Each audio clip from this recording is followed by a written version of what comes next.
Did you dismember her body? No, absolutely not. Frankly, I'm not great with blood. So as anyone who's ever given me a doctor's exam can tell you, that is not something that is even remotely possible for me. Hi guys, welcome back. Thanks for joining me today. Big shout out to all of you who keep coming back and watching my content. If you haven't subscribed yet, can you please do that? It really makes a difference to me. Also, if you find this content interesting, why don't you give me a like? And you can get lots more of my content over on YouTube membership and Patreon should you wish to do so. Today's case is one that literally takes lying to a whole new level. Believe me, strap in. You're definitely going to need a seatbelt for this one. It begins when a human torso is discovered. Now this clearly is going to spark a massive search, and that search leads to the unthinkable, more dismembered body parts. They found these body parts discarded in ditches in the woodland.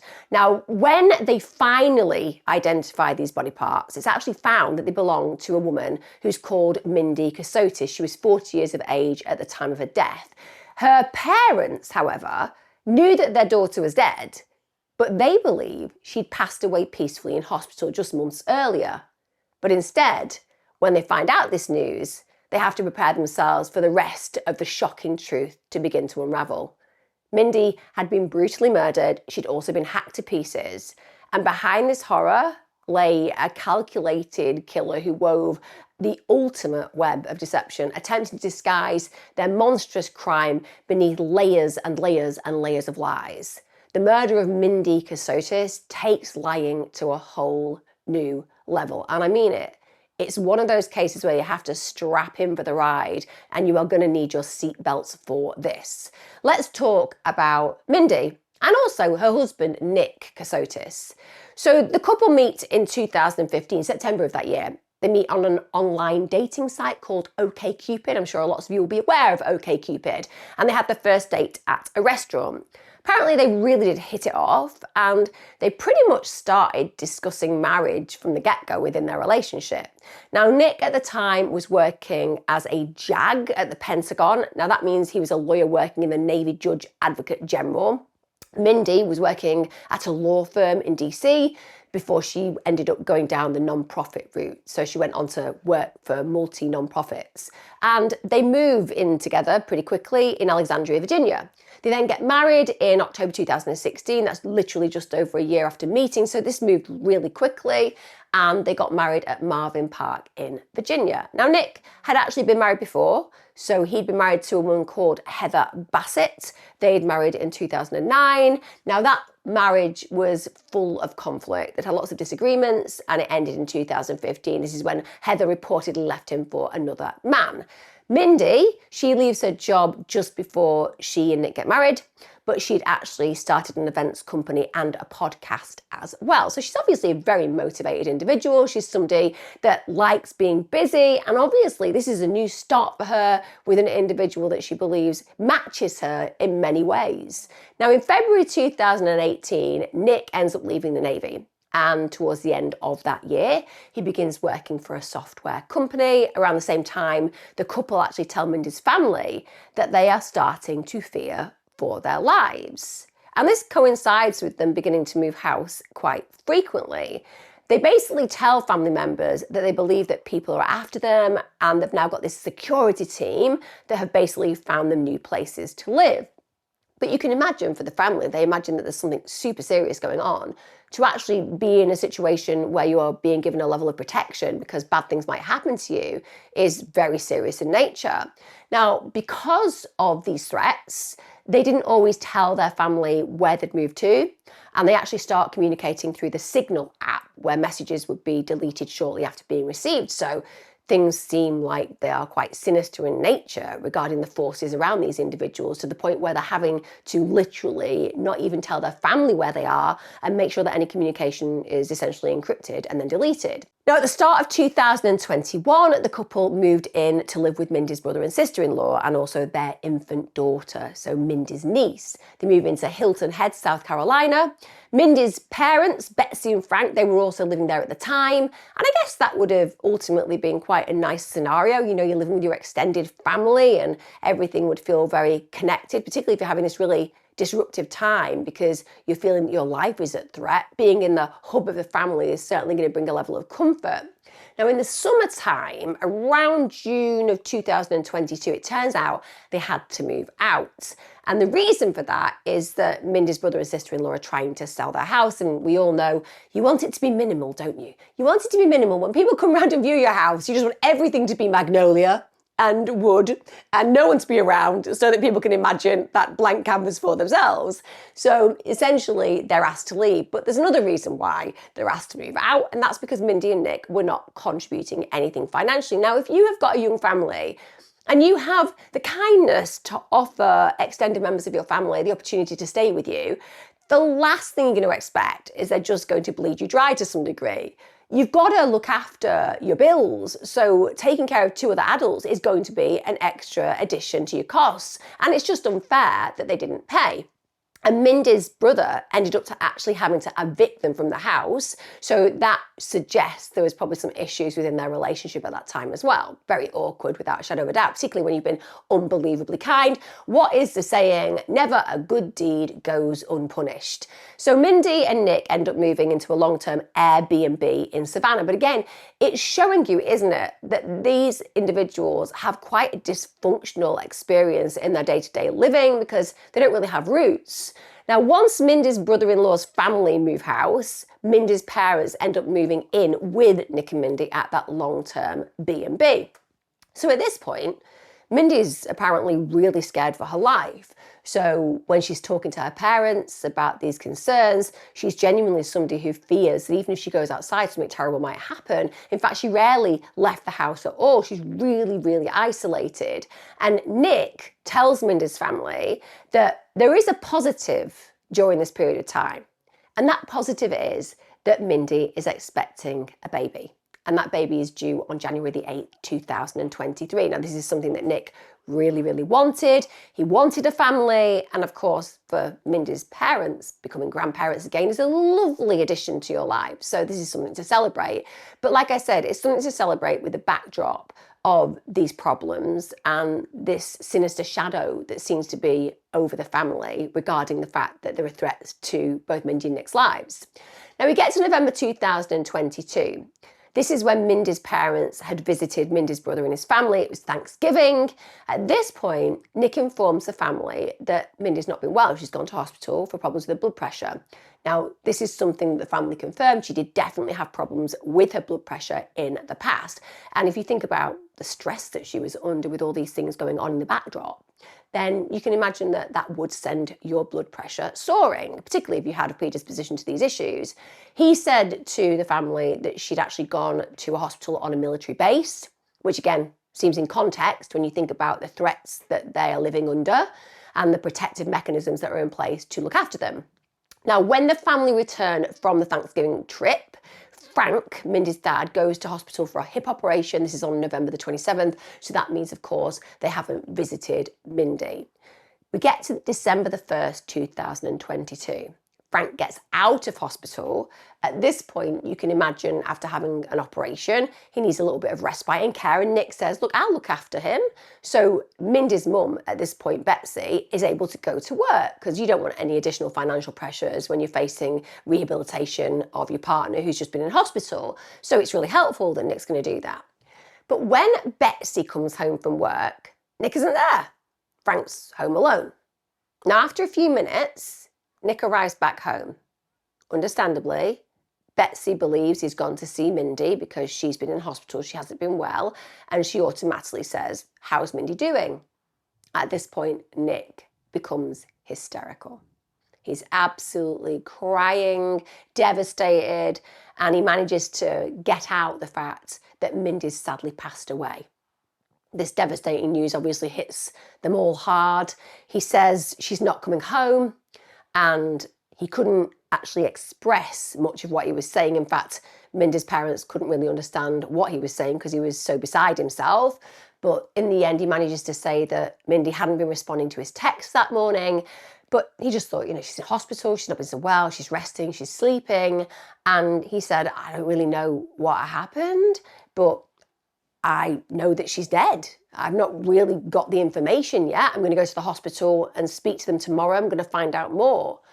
You can understand that for Mindy's parents, this is the worst news possible. It's completely out of the blue. It's totally left field. They were not expecting it. Yes, she had some issues, but there was nothing sinister about her conditions. They believed that she'd be out of hospital and well soon. And they haven't even been able to say goodbye to her.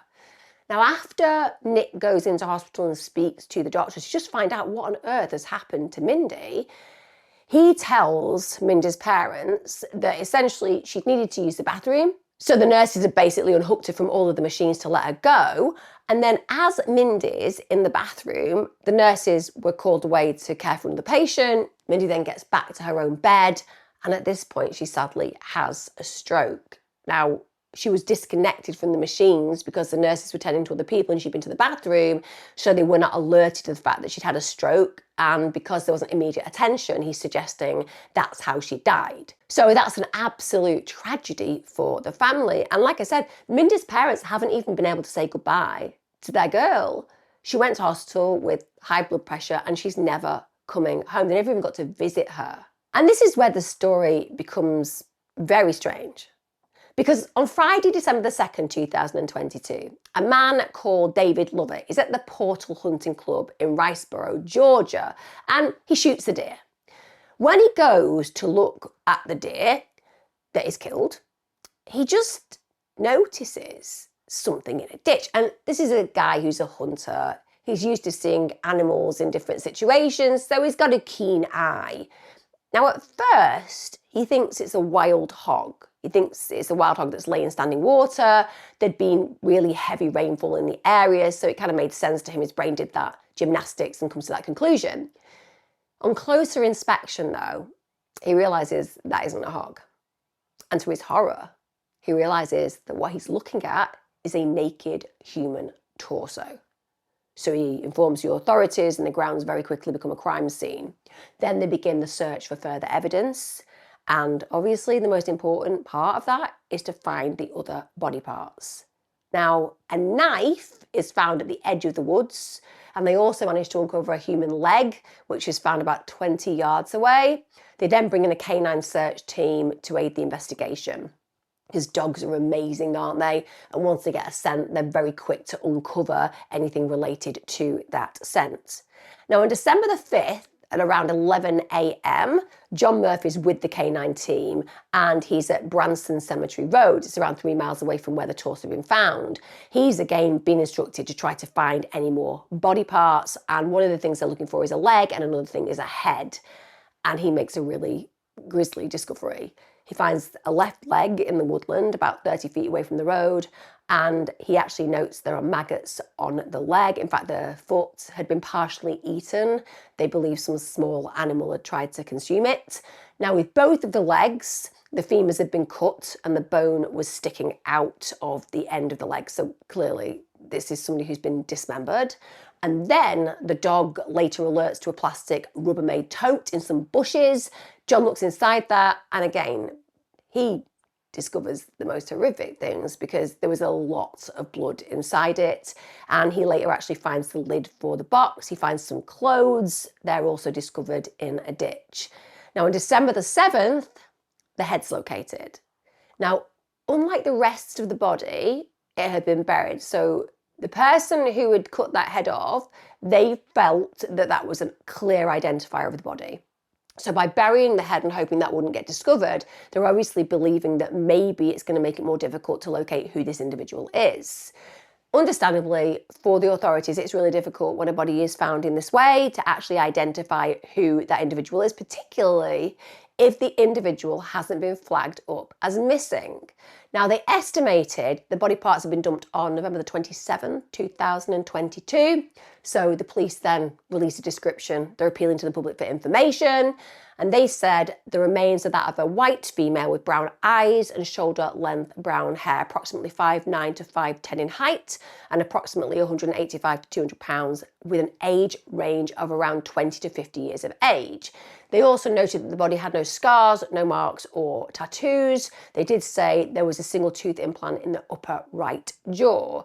They also were able to describe the clothes. They said the clothing was dark blue, long-sleeved Marona brand shirt, size medium, white camisole top, size large, light grey boy shorts with a white stripe down the side, size large, and a white Amazon Essentials underwear, size large. They also released a sketch made by a forensic artist, but this didn't bring any leads. But like I said, when you have somebody in your family who's missing, then you are going to be alerted to these kind of things. But if you don't know the person's missing, if you don't think they are missing, well, you're not going to be thinking that that's got any relationship to somebody that you love.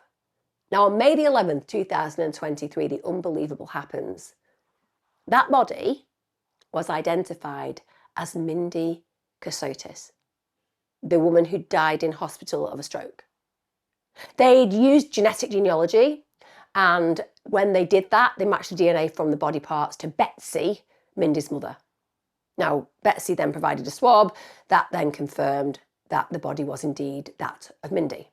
So this came around 6 months after the torso had been found. Mindy had suffered from 9 blunt force injuries to her head, one of which had been so deep it had caused a skull fracture. Also, she had defensive wounds, so she'd obviously tried to fight for her life.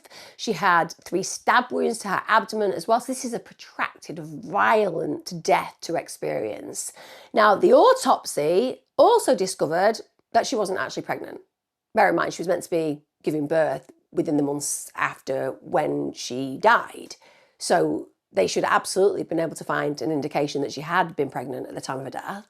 And one of the things that was just really chilling is her body had been so drained of blood that it actually had to use a piece of liver for toxicology.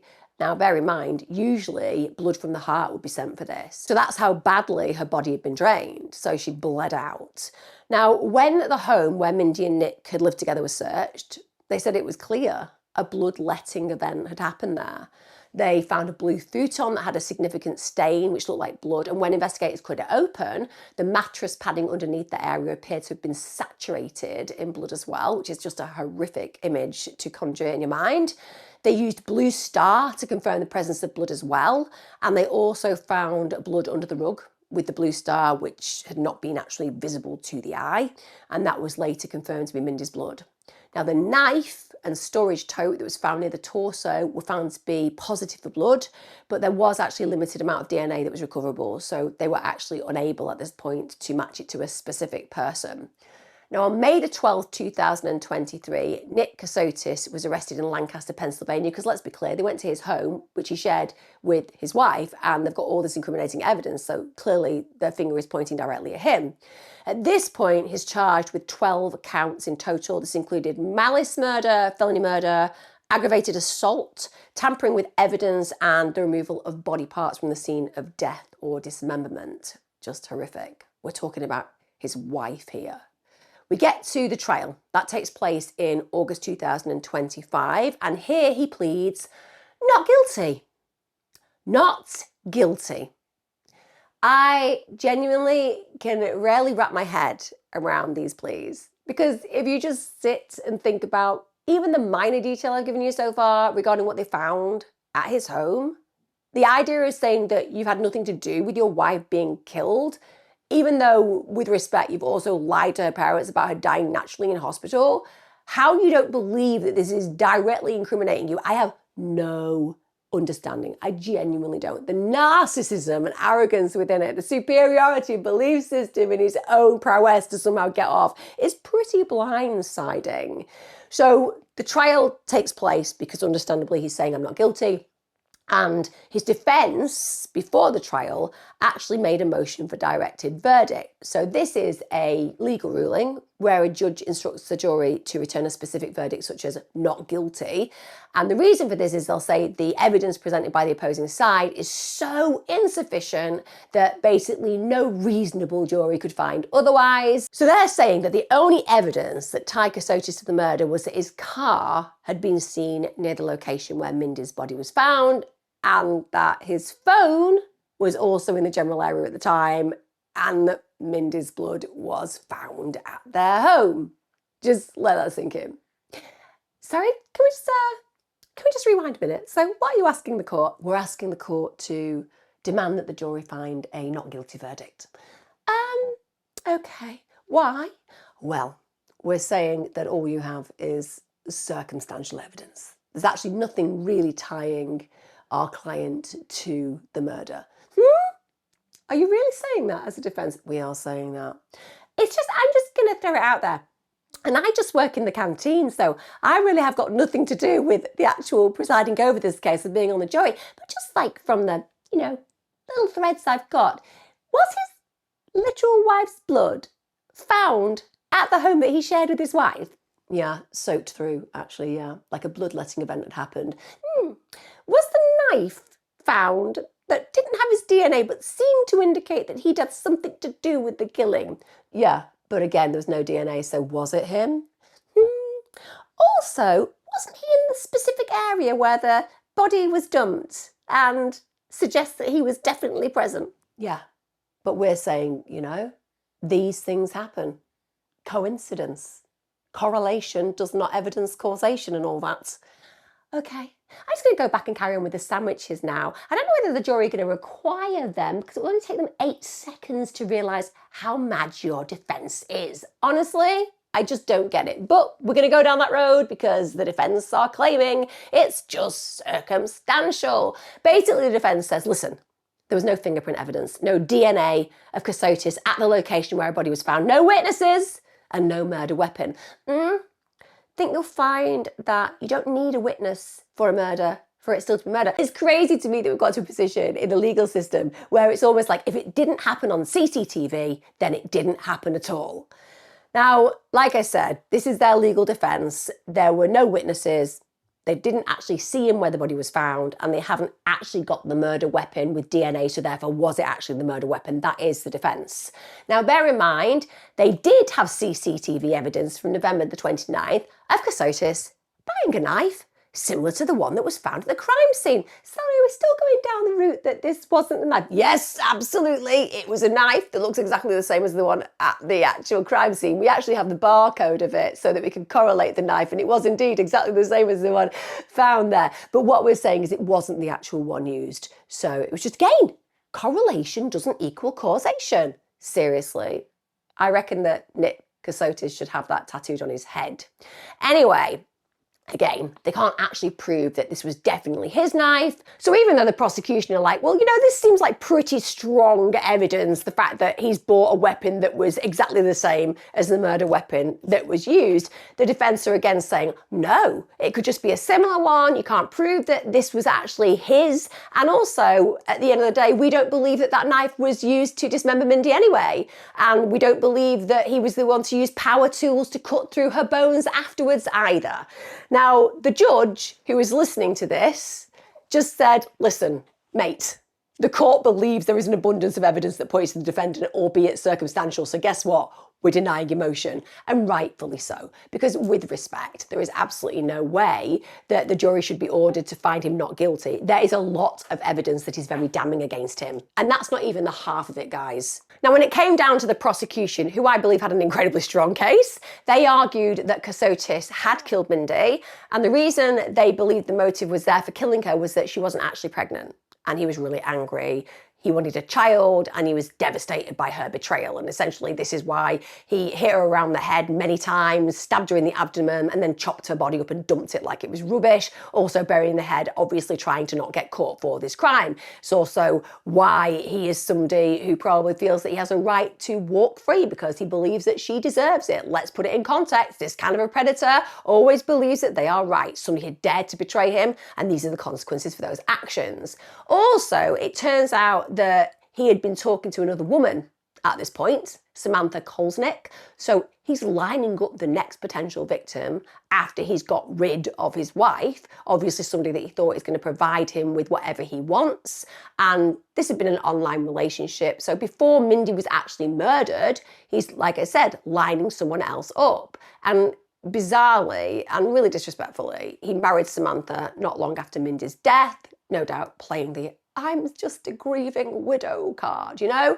And women are very susceptible to that. Oh, if you think that you've got a guy who's lost his wife and unborn baby in the most tragic of circumstances, well, he's just such a sad person and I can help and fix him. You know, it's a very alluring story to have, and it convinces women of every age group that you need protecting and caring for and that you're a good guy. You were there for your wife until she died. You're not thinking, well, this guy murdered her and chopped her up and dumped her body in the woods. Now, as well as buying the knife, there was also CCTV of him at different times buying a shovel, hammer, Clorox wipes, razors, and I kid you not, latex gloves. I mean, circumstantial. If that isn't circumstantial, I don't know what circumstantial is.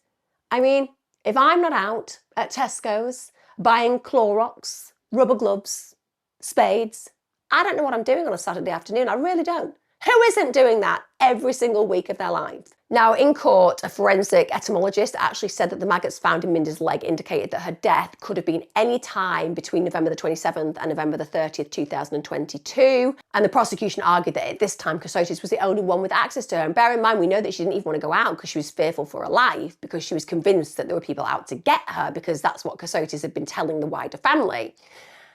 But, like I said, prepare yourselves for what I'm going to tell you now, because this story gets darker and darker. So in court, the extent of Nick Kassotis' deceit was highlighted on every single level. When his third wife, Samantha Coles Nick, took to the stand, she basically works for a software company. She also writes dark fiction horror books, ironically, also works on independent films. She takes a stand and tells the jury how in September of 2022, she begins talking to Nick Stark, as she thinks he's called. They connect on Twitter. He messages her and says they bought 4 of her books, and he has the Twitter name, as I say, KJ Stark. He introduces himself at this point as Nicholas Stark, and she later saw that he had documents such as his driving license that had that name on it, so confirms who he is. Now, she's unaware at this moment in time that he'd in fact changed his last name. Now, he tells her, listen, I'm also a writer. Oh, conveniently, I do exactly the same as you. Conveniently, we can connect because I do the same thing as you. Wouldn't it be amazing if you and I were so similar? It's not like I've probably stalked you, tracked you down and figured out that you're going to be my next prey. Anyway, they start talking on Twitter. This goes all the way through to October. Now, in November 2022, bear in mind, Mindy is alive at this point. They end up talking on the phone, and she says the conversations kind of graduated to that point where they become flirtatious and quite emotionally charged. They then meet up for the first time in person on December the 16th, 2022. Mindy would have been dead for a very short while, a mere weeks at this point. And she at the time's going through a divorce herself. So this guy is somebody that she can talk to, confide in, and he's acting like the nicest guy in the world. Kassotis tells Samantha, I'm a widower. Says my wife, my unborn child had died in hospital 2 years ago. So obviously extending the reality of loss to far longer than it's actually been, and certainly changing the circumstances of his wife's death. Now, even more chillingly, he first tells Samantha about the death of his wife and unborn child in October 2022, and guess what? Mindy is very much alive at that point. But of course, she's now all in. She's convinced this guy is someone who's been through the most horrendous trauma. She's going through some trauma herself. They're both writers. What's not to like about this situation? And this relationship progresses very quickly. In fact, they became engaged in February 2023. They married in April 2023. Now, he tells her that he'd actually planned to move to Pennsylvania. He wanted to buy a house. They even looked at houses together. Eventually, they did choose one, and they actually had an offer accepted on it, but they didn't end up completing on this.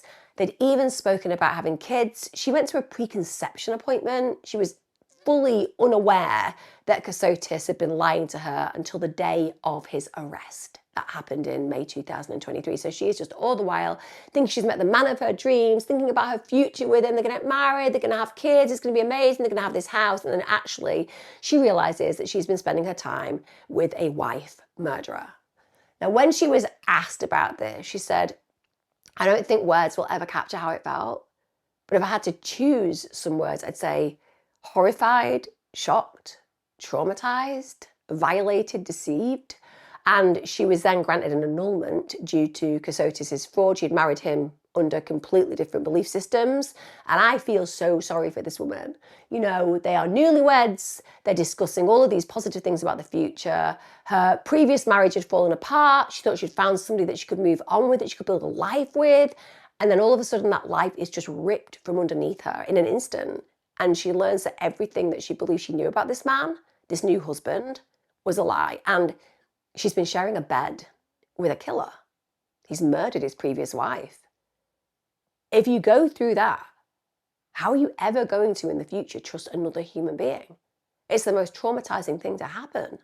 And you feel conned and used, and you don't know how long your life was under threat, because this is a kind of person who's happy to kill and has the capacity to kill again.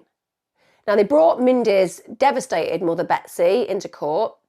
She said, "We were naive. I didn't see a death certificate for my daughter. I just took my word off Nick that Mindy had died in the hospital." And Betsy believed that because Mindy was loved by her husband, he was going to take care of the funeral arrangements, and he said he would do. And she said she felt really naive and really stupid for believing in him. But why wouldn't she believe in him? He's literally spun this absolute web of lies and deceit, and he's really convincing in that web of lies and deceit. This is the daughter's husband, who she knew well and lived with, so she trusted him implicitly. And he did appear really upset by her death. He was a grade A actor. So she didn't suspect for a second that he'd actually murdered her. And on reflection, you think to yourself, well, why didn't you ask for proof? But equally, psychologically, who demands proof from a grieving husband? They didn't doubt what he was saying was the truth. They believed the lies that he told them. And don't get me wrong, why didn't they go to the funeral? Well, again, he's put all these obstacles in the way, hasn't he? You know, their lives were under threat. They didn't want these public scenarios where people would know where they were. It's very clever to create all of these doors that just close when you ask a question because, oh, well, there are these sinister forces at work outside of our relationship, and these people will know where we are if we do something public. And it just creates all of these issues for the wider family to actually ask serious questions and to challenge what's being presented as truth in that moment. Now, Betsy explained that after he had let them know that their daughter had died, he very quickly moves them out of the home just a few days later, less than a week. And he told Mindy's parents at this point that arrangements had been made for them. They had basically rented a condo at Hilton Head. So in their midst of grief, they pack up and they drive there together. He also says, look, this accommodation's been paid for. Now, Betsy said, I didn't even ask who was paying for it, but I basically assumed it was him or his security team, because bear in mind, he's created this idea and illusion that there is a security team who's protecting the family. He also helps them move in there, and then he just goes on his own way. And we all know where he's going. He's going to Samantha, isn't he? He's kind of got rid of them, created this backstory as to why they need to be there, and he's gone on his merry way. Now, the following February, this is after Mindy's death, Betsy receives this email from Nick's apparent security team, and it's again another horrific piece of information. Nick has been killed in a car accident. I kid you not. He's been killed. He's dead. You know, you want to sever ties with somebody. You don't want anybody digging deeper and asking questions. Well, how can you when you're 6 feet under? So he's been killed in this tragic accident. Of course, Mindy's parents are devastated. They loved Kassotis. They thought Nick was a great guy. They grieved for him as well as their daughter. And of course, they continued doing that until Mindy's mother and father was visited by an agent. When they find Mindy's body, the wheels start turning and the reality of what's played out comes to light. And they get that knock on the door by the agent saying, everything that you think you know about Mindy's death, you're going to have to rethink. When it came down to Nick Kassotis taking the stand, because of course, this grade A narcissist wants to be in the spotlight. They can't help themselves. It's just part of their makeup. The Machiavellian, the narcissistic, the psychopathic, the sadistic, and they just like being the center of attention. It works against them that arrogance, but they can't help themselves. They think everybody else is stupid. And so when they stand up and say whatever they want to the court, they genuinely believe that people will be transfixed and captivated and believe them. So in court, he starts to tell this story that whilst he works at the Pentagon, he'd been involved in this high-profile case involving Marines being killed in Afghanistan by a corrupt Afghan police officer. Now, that information, including his name, was actually featured in an article in the Washington Post. He said that after this, really weird things began to happen to he and his wife in 2017. So they noticed deductions in their bank accounts. They couldn't apparently account for those deductions. Then they started having mail go missing and the house started to get vandalised. So they got a broken window, they got a nail in their car tyre. And Nick Kassotis claimed to have received anonymous emails. And those emails were alluding to the fact he was going to be hurt or killed. So he apparently reported this to the FBI. And as a result, an agent called Jim McIntyre comes to speak to them. McIntyre apparently told Kassotis that due to the Washington Post article, he was getting attention and he'd probably been targeted by an overseas hacking group. I kid you not. He literally said this in court. He also claimed that McIntyre helped him to find a new job at a software company. Goodness me, this agent seems like an incredibly helpful individual. We could all do a McIntyre in our lives, couldn't we? And apparently that software company was called Apis Limited. And conveniently, at Apis Limited, he could work from home. Now, in 2018, that's Memorial Day weekend, McIntyre told Kassotis that he was worried that somebody might do something rash and that he and Mindy weren't safe in the home. So Mindy and Nick Kassotis had to go to Williamsburg for the weekend. He also said that apparently he and Mindy were terrified. They'd gone through these issues with vandalism. There was money going missing from the home and it just all got worse. But at the backdrop of this, one of the things that's also going on simultaneously is that Nick Kassotis owed his ex-wife, Heather, $1.5 million. And in January 2019, a judge had actually said to him, if you don't pay this, you'll be held in contempt of court. But McIntyre had apparently told Nick Kassotis that he had wired this from a trust that McIntyre had set up for Kassotis. And he even saw confirmation documents that his money had been sent. I mean, McIntyre's amazing. He's now wiring cash over to ex-wives. Now, unfortunately, when he was asked in court to provide the documentation, because obviously you want to see evidence that that actually happened, he said, oh, yeah, I would. I'd show you. But unfortunately, I have lost it. A little bit like when the dog eats the homework, isn't it? You kind of think, you stood in court, in a court of law, you're on oath, and you're like, all these things have happened, but I have no evidence of it because I've lost it. You know, I've moved around so much. He also said that McIntyre apparently considered Heather as a suspect.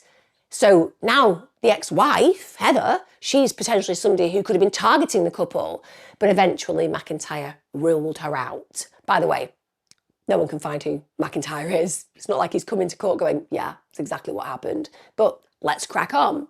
Now, after this, the couple relocate to Charlottesville and McIntyre again, Mr. Helpful, finds them somewhere to move and even says that he was going to move their belongings to a storage unit. And at this point, McIntyre even tells Nick Kassotis that his own father, Wayne, is actually targeting him too. Now, apparently, Nick Kassotis said, well, that didn't surprise me. I believe that that was the case. I hadn't been in contact with my dad for a long time and things were really bad with us at that point. So it makes sense that he could have been targeting me. Even though we're also, at the same point, meant to believe that dark, sinister forces from a hacking organisation are also doing this at the same time. It seems like Nick Kassotis is very popular when it comes down to people being negative about them. I wonder why. Maybe that was the one truth in all this, that people just don't like this man because he does very bad things.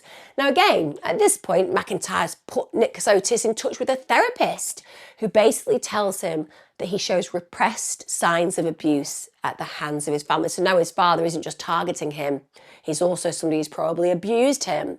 And he said, you know, at the time I thought that made sense because a lot of scary things had been happening to us. And I think that this was triggered by all of these repressed memories.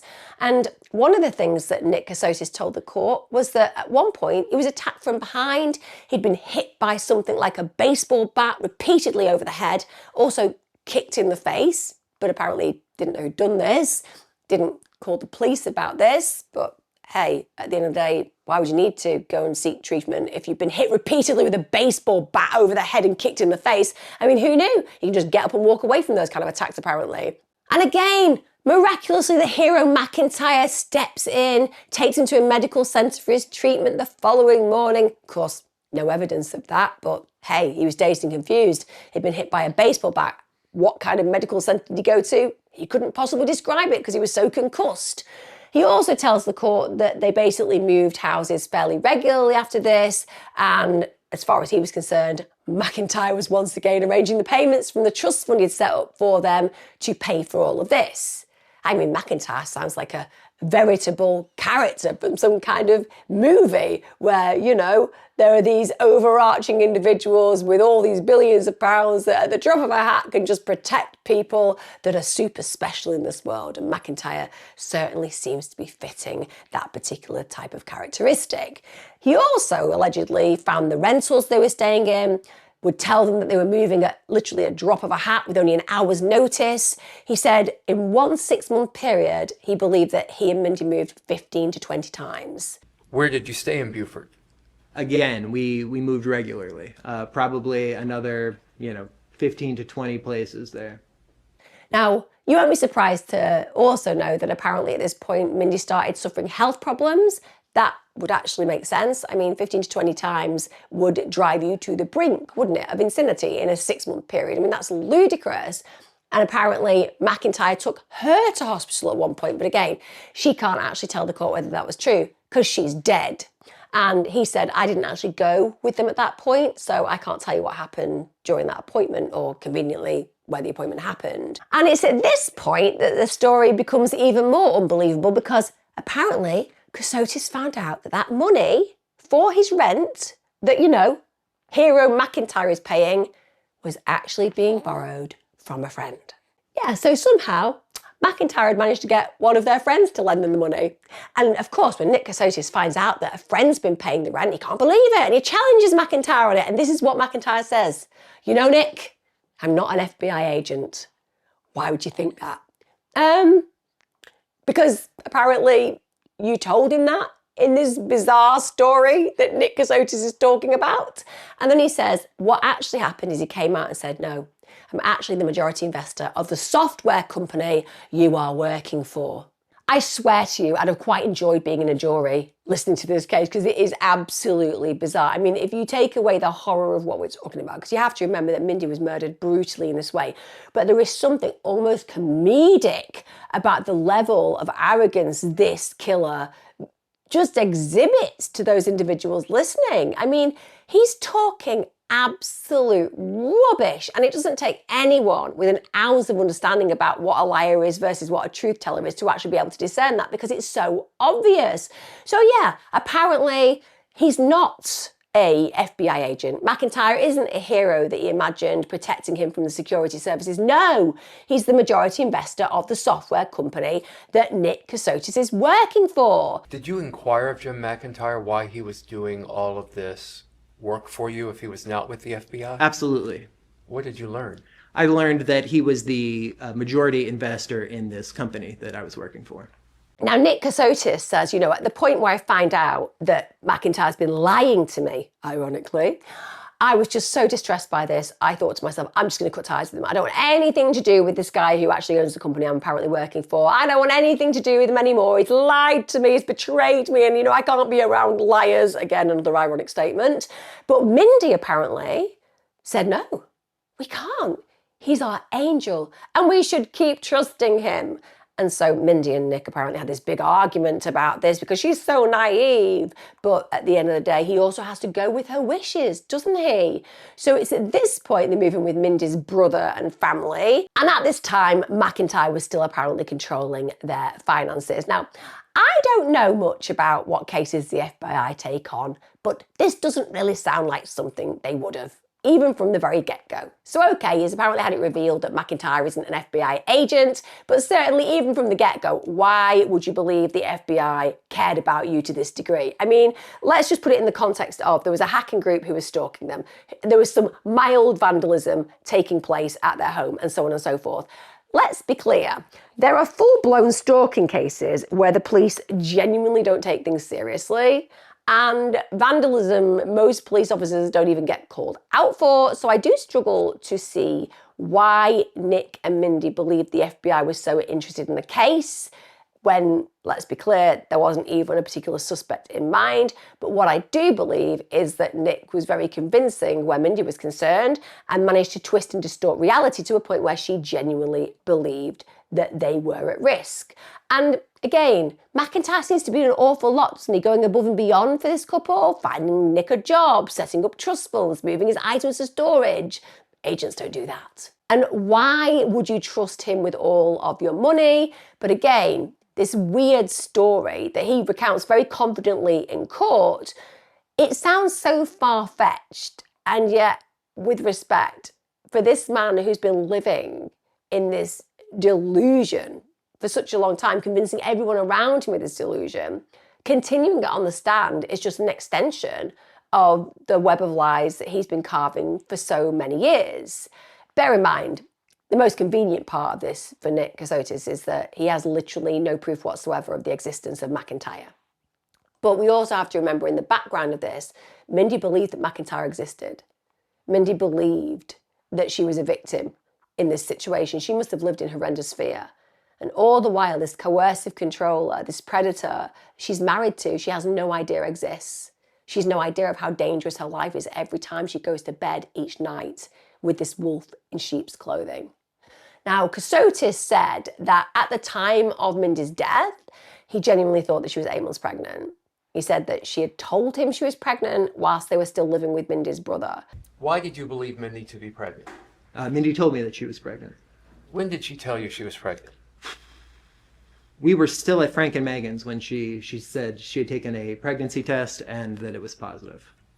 He also said that she'd had an apparent miscarriage the previous year around July 2021. And he said that she'd been physically struggling by the November of her death, that he was helping her in and out of bed, that she couldn't stand upright for long, and that he was basically helping her to take her blood pressure often. So he's a hero. He's not a killer. He's telling the court, I was there for my wife. I protected my wife. I looked after my wife. Yes, weren't you also involved with another woman saying that your wife had died before she actually even died? I mean, it's blown to pieces the moment you start exploring it in that way. He also told the court that after Mindy had died, he had been told by the hospital that he couldn't see his wife. But prior to her death, he hadn't apparently visited her in hospital. He also said that he was told that Mindy had been cremated and that he said he was livid about this because he hadn't been able to see her yet. I mean, you've got to go to this guy. Talk about digging himself deeper. He's just going for it, isn't he? He's 250 metres deep at this moment in time, and everyone in court is just looking at him thinking, what are you on about, mate? He also said that he'd literally physically gone and collected her ashes from a man in Alabama. Yep, he said that. He also said he was given her ashes in a bag. And apparently in that bag, her engagement ring and her wedding ring was also present. I had no idea where Mindy had been cremated. This was information I had gotten third hand from Mr. McIntyre. Then I received a phone call from a gentleman who said that, I had to arrange to pick them up, and we were discussing where we would both be, and he said that he could meet me in Montgomery, Alabama. And what did he give you there? He gave me a bag that he said contained Mindy's ashes. It also contained her engagement ring and her wedding ring. I mean, I don't know about you. When my dad died, they just arranged to meet me in a car park, handed me a plastic bag and threw a bit of his belongings in there as well. I mean, that does not happen. Why would you go and collect ashes from a man in Alabama? Again, there's no confirmation of who this man is. No one knows who he is. And even though it's completely out of context with what really happens in these situations, why not just crack on and hope that somebody's going to actually believe the BS that he's spouting? He also said that he gave him $5,000 for that. And unfortunately didn't get a death certificate, just took the ashes, wedding ring, engagement ring, and got on with his life. He also said it wasn't long after this meeting that he decided to change his name to Stark. Just none of this is making sense whatsoever. Like I said, I told you to strap in at the very beginning of this case, and this is why. Now, bear in mind, the court had seen CCTV footage of Nick Kassotis buying a Milwaukee knife from Home Depot, and that was the kind of knife that was found near Mindy's torso. But he has a story for this. He has an explanation for this. Of course he does. He said, no. Look, just because I bought this doesn't mean that I'm involved in this crime. Listen, I bought this because I needed to trim back some netting in my home, which I'd put up to keep out mosquitoes. Which is a bit of a surprise because apparently, according to Nick Kassotis, he's constantly moving. So why would you bother? I mean, why buy a knife? Why invest in it? Because at the end of the day, you're going to be leaving that home probably within the next 3 or 4 days, having moved 20 times in 6 months previously. He was also found to have bought a deer processing kit. Yeah, very close to the time that Mindy was killed. Bear in mind, he wasn't actually a hunter either, so there was no reason for having a deer processing kit. But he said, listen, Mindy wanted this as a Christmas gift for her brother.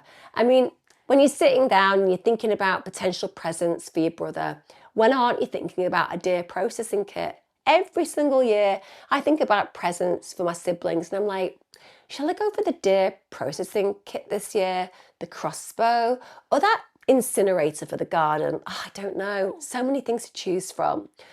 Now, on November the 4th, he'd actually gone out and bought a shovel and hammer. They had that on CCTV. And again, he's got a perfect explanation because at the end of the day, he just wants to do his garden up. But of course, he's also going to get questioned about the fact that the Blue Star had shown that there was blood under the rug and that the landlord of the house had said that when Nick Kassotis moved out, they noticed that the rug in that room had been replaced with a cheaper, similar version. He said, oh yeah, no, I had to throw out the rug because our dog, remember, blame it on the dog, our dog Rusty had gotten sick on it and they hadn't cleaned it fast enough, so they just needed to get rid of it. And he also had an explanation for why he was telling his friends at the time in the writing community, including Samantha, who was going to be his next wife, that Mindy had passed away was because McIntyre, this elusive McIntyre that no one can find, he was really angry with Nick for saying that he had a wife in messages on his social media accounts because this gave too much information away about him. So McIntyre had told Nick Kassotis that if you tell your friends that she's died, it will keep her safe. I mean, the words curiouser and curiouser really don't cut it in this case, do they? Now, Nick Kassotis also said that he was unable to find the elusive Jim McIntyre. He'd had this constant communication with him for such a long time, but then miraculously hadn't heard from him since mid-April 2023, a mere few weeks before he's arrested. How convenient that he just seems to disappear around the time that it would be really helpful for him to be known to Nick Kassotis because he's in a lot of trouble. But no, he's just disappeared like a veritable magician. Now, when it came down to the verdict on August the 14th, 2025, you might be surprised to find out that Nick Kassotis was found guilty on all 12 counts. Honestly, so unsurprising. Sentencing took place immediately after he was given life in prison without the possibility of parole, plus 25 years to serve. In his sentencing remarks, Judge Charles Rose said, probably, this is the weirdest case I've ever presided over, and if there was an immediate elevator to hell, I would be pressing the big red button right now. But he couldn't do that because he's a judge in a court of law. But Judge Charles Rose said this case had revealed a level of depravity that truly shocked the conscience. He said to put together this elaborate scheme, this web of lies, creating this fictional character, Jim McIntyre, who doesn't even exist, you wrote fiction and your life was a fiction, at least the last 6 or 7 years. And then you carried out, or at least the evidence shows that you carried out a brutal, horrific, gruesome murder of Mindy. Someone who's been described by various witnesses as beautiful, kind, loving, vibrant, smart. And all of her hopes and dreams vanished in an instant. Her life tragically cut short by you. Someone who professed to love her, to care for her. Just the ultimate betrayal. And then you desecrated her body in such a vile way, discarding her remains out in a rural area, hoping that they would never be discovered. This shows beyond all doubt that you have no conscience. This is a truly heinous crime. I mean, it's an understatement, but like I said, you can't taser him or throw objects at him in a courtroom. It is a court of law and must be respected. In my court of law, in the court of conscience. Those kind of things do happen though. After the sentencing, Mindy's sister-in-law Megan gave a victim impact statement. She said, "You lived with us for 15 months with providing no financial contributions. At times, when you lived with us, I told you how your actions had affected me, and this impact statement isn't much different. You show no guilt, absolutely no remorse. You haven't even shed a tear. You thrive on the illusion of power and attention. You are a pathological liar, sociopath, psychopath, murderer. You thought you were so much smarter than everyone else, but you aren't. You wanted people to believe that you were a victim of abuse, whilst you were the one being abusive, at least mentally. You have forever changed the meaning of trust for me and our family. I can no longer trust people in the same way that I did before you continuously lied and ultimately took Mindy's life." Mindy was bright, beautiful, empathetic, confident, independent. She loved music. She loved making other people feel special. She always put her family and friends first. Once, my husband and I had our daughter, Mindy wanted to choose a name that was different than the traditional aunt name. She decided on Lulu. She was never able to hear her sweet niece call her that. My daughter was 5 months old when you moved in. She'll never know the fun times they experienced together. My daughter will never be able to experience the love her Aunt Mindy would have continued to give her. You're an evil man. And when I learned the news of what really happened to Mindy, some of my first thoughts were that I couldn't believe that evil man lived in my house in a bedroom next to my 5-month-old daughter. The emotional wound you have caused will never heal. Morgan, Mindy's friend, they said that Mindy was a bright light, vibrant, generous, funny, caring, a defender of others, passionate, trustworthy, and so much more. They said, "Nick, you slowly and strategically tried to dampen her light, isolating her from the people she deeply loved, robbing her of time, laughter, creating memories and peace, always living in fear and isolation. She loved you and trusted you to tell her the truth, to protect her, to live out your marriage vows, and yet you were the one she needed protection from. Her death has and will always have had an eternal impact on those that loved her.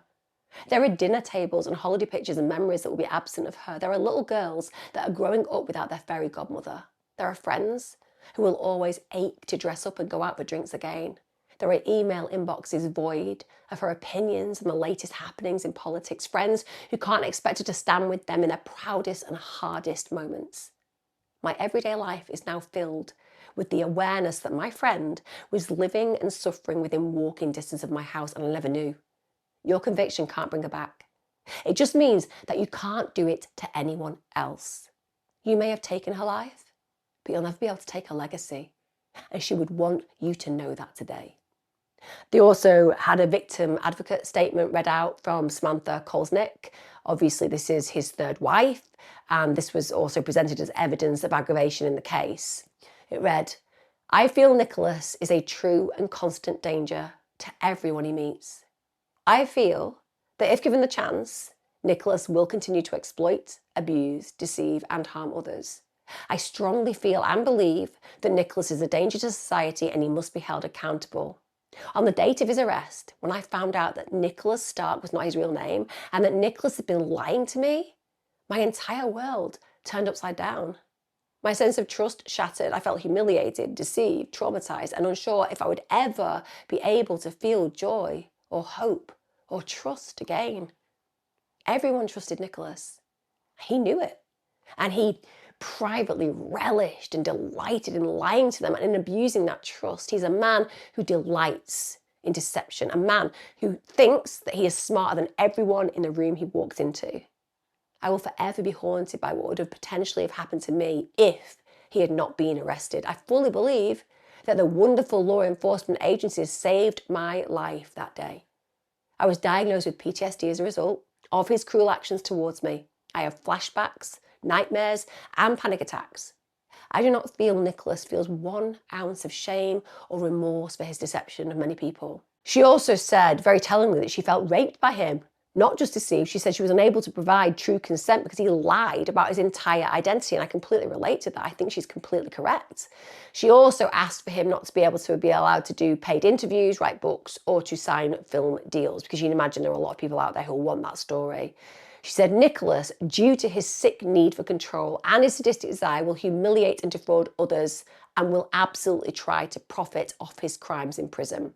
Now, bizarrely, Kassotis' own parents didn't agree with the verdict, and they spoke in court. His father, Wayne, described his son as a kind, gentle man who's touched thousands of lives, both as a civilian and as a military person. He said, "He is truly a wonderful, kind person. We never believed that this was possible, and we still don't believe that this is possible. We know the person sitting there, our son, would not do this. And there's really no evidence to show that he did." Oh, well, there is. Sorry. I don't mean to be awful, but there really is. I mean, just for anyone listening to what I'm saying right now, they themselves don't need any more evidence. Your son is a killer. Bear in mind, this is the same man who Nick Kassotis said was harassing him, sending him death threats, had assaulted him with a cricket bat, and also was somebody who probably abused him as a child. I mean, surely there should be some self-preservation there where the person takes a stand and goes, actually, you know what, I think my son is a bit of a liar. But I get it. I get that there is the bias of the relationship that you have and a belief, because you brought that child up, you loved him when he was little, that he couldn't possibly be a monster. But he is a monster. His mother, Linda, she spoke of sympathy for Mindy's family, but followed by saying that her son was not responsible for this, describing him as a good and kind and gentle person. Can we add deceptive, lying monster to that description, and maybe we're getting somewhere? She also said that the thought that he could take somebody else's life is just unbelievable, honestly. She said, "I respect the jury's work that they did, but they got this one wrong." I mean, they didn't. I really sympathised with his parents. They seem like good people, but they have a different experience of their son than in reality. They've clearly only experienced certain aspects of his personality, certain shades of his personality, and they don't want to take the leap to really see him as the true heinous human being that he is. Bear in mind, he's a good deceiver. Mindy wasn't stupid. Her family aren't stupid. None of them are stupid. He's a con artist of the highest level, so of course he's deceived his own parents. He's kept certain parts of who he is hidden from them. And no one would wish to believe their son was capable of murder.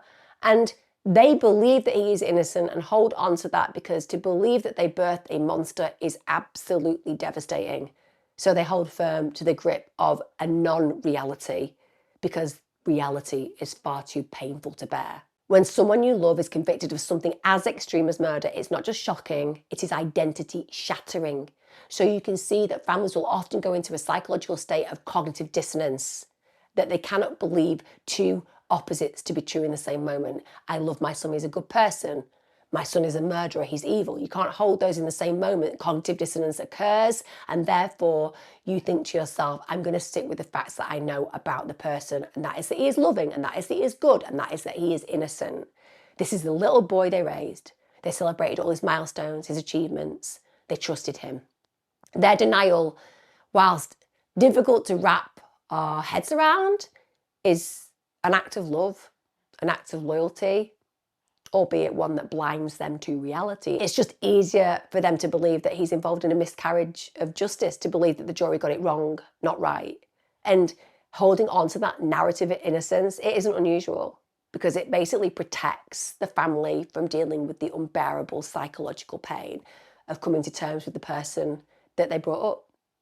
Believing that the court gets it wrong allows them to keep their world view, their world intact, rather than face the horror of someone that they love having the capacity to commit such a brutal act. What we're seeing here is deep psychological defense mechanisms, this desperate attempt to make an unlivable truth livable. You won't be surprised to know that he's already appealed his verdict. The appeal will argue that there was potential bias because the exhibits shown to the jury were very graphic, and they also continue to cite the absence of concrete evidence, even though the evidence seems unbelievably concrete to every single one of us listening to me right now. But this is the appeals process. This guy's never going to walk free. I mean, the very fact that McIntyre has never been brought to court because there's no evidence he ever existed, that in itself is incriminating enough. Where was the hospital that apparently she was taken to and died? Where was the guy who gave him the ashes? It just makes no sense. And while sometimes truth can be stranger than fiction, not in this case. I do feel sorry for his family, but the people I feel really sorry for is Mindy and her family, because that POS, he's breathing. His mother can go visit him. Mindy was cut into lots of different pieces and just left like she meant nothing at all. Her family have to come to terms with that. And that's something that they'll spend the rest of their lives doing. Like I said, I told you to strap in for this case, guys. As ever, leave me your comments. It's breathtakingly evil, isn't it, what he did? This is the kind of individual that's rare, but if you meet them, you have no idea how they can coexist in your world, seemingly normal, seemingly caring, seemingly good, and all the while simultaneously plotting your destruction without you having any sense that that's a possibility. See you again next time, guys, and remember, coercive control is what underpins this case, fabricating a reality so that the victim was so confused they believed everything that the perpetrator told them. Like I said, Mindy wasn't an idiot. She was being coercively controlled at the highest level. See you again next time, guys. Take care.